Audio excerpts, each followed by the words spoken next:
காலில் விழுந்தா உடனே உன்னை மன்னிச்சிட நினைக்கிறியா? மன்னிப்பு கேட்கணும்னு ஒன்னும் காலில் விழல, ஆசீர்வாதம் வாங்கணும்னு விழுந்தேன். ஆசீர்வாதம் வாங்க காலில் விழுந்து கோமாளி மாதிரி தெரியுதா இல்ல முட்டாள் மாதிரி தெரியறேன்? ஐயோ நான் ஒரு பைத்தியக்காரன் அப்படிதானே? பாவம் பண்ண ஏன் என்ன இப்படி சித்திரவதை பண்ற? நான் தான் வேண்டாம் வேண்டாம் விலைக்கு போயிட்டு இருந்தேன்ல, அப்புறம் ஏன் இப்படி செஞ்ச? நான் மாதிரி ஒரு பச்சை துரோகி இந்த உலகத்திலே இருக்க முடியாது. நான் போய் என்னோட பெஸ்ட் ஃப்ரெண்ட் எல்லார்கிட்டையும் பெருமையா சொல்லிட்டு இருந்தேன்.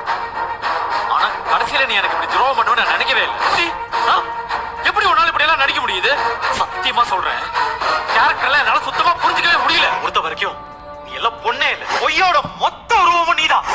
உன்னெல்லாம் பார்க்கவே எனக்கு அப்படியே வெறுப்பா இருக்கு. கோவத்தில் உன்னை ஏதாவது செஞ்சிடணும்னு எனக்கு பயமா இருக்கு. இன்னும் போய் ஊர்ல இருக்கிறவங்கள நம்பினா கூட எனக்கு பரவாயில்ல, பெரியமா நம்பிட்டாங்க. இதான் எனக்கு தாங்க முடியாத மனவேதனையா இருக்கு. என் பெரியமா எனக்கு சாமி மாதிரி. அவங்க வார்த்தையை நான் என்னைக்குமே மீறினது கிடையாது.